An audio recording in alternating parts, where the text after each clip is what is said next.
मी स्नेहल जोशी। आज देश एका महाभयंकर संकटातून जातोय। आपण सर्वच बंदिवानाचं आयुष्य जगतोय। त्रास तर सगळ्यांनाच होतोय, पण म्हणून मन मोकळं बोलायचंच नाही का? ऐकूया कवी मंगेश पाडगावकरांची ही कविता, मन मोकळं बोल गाणं।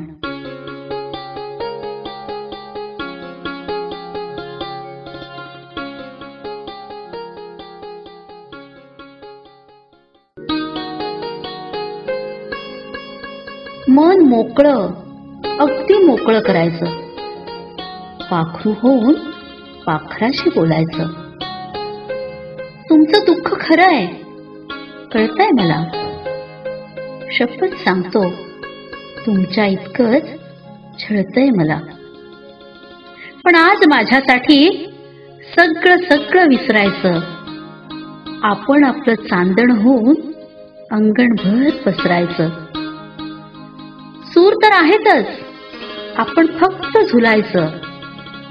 मन मोकळं, अगदी मोकळं करायचं, पाखरू होऊन पाखराशी बोलायचं। आयुष्यात काय केवळ काटेरी डंख आहेत? डोळे उघडून पहा तरी, प्रत्येकाला फुलपाखराचे पंख आहेत। हिरव्या रानात, पिवळ्या उन्हात जीव उधळून भुलायचं। मन मोकळं, अगदी मोकळं करायचं, पाखरू होऊन पाखराशी बोलायचं। प्रत्येकाच्या मनात एक गोड गोड गुपित असतं, दरवळणारं अत्तर जसं इवल्याशा कुपीत असतं। आतून आतून फुलत फुलत विश्वासानं चालायचं।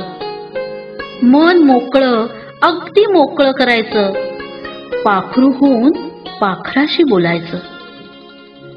आपण असतो आपली धून, गात राहा। आपण असतो आपला पाऊस, न्हात राहा। झुळझुळणाऱ्या झऱ्याला मनापासून ताल द्या। मुका घ्यायला फूल आलं, त्याला आपले गाल द्या। इवल्या इवल्या थेंबांवर सगळं आभाळ तोलायचं। इवल्या इवल्या थेंबांवर सगळं आभाळ तोलायचं। मन मोकळं, अगदी मोकळं करायचं, पाखरू होऊन पाखरांशी बोलायचं। पाखरू होऊन पाखराशी बोलायचं।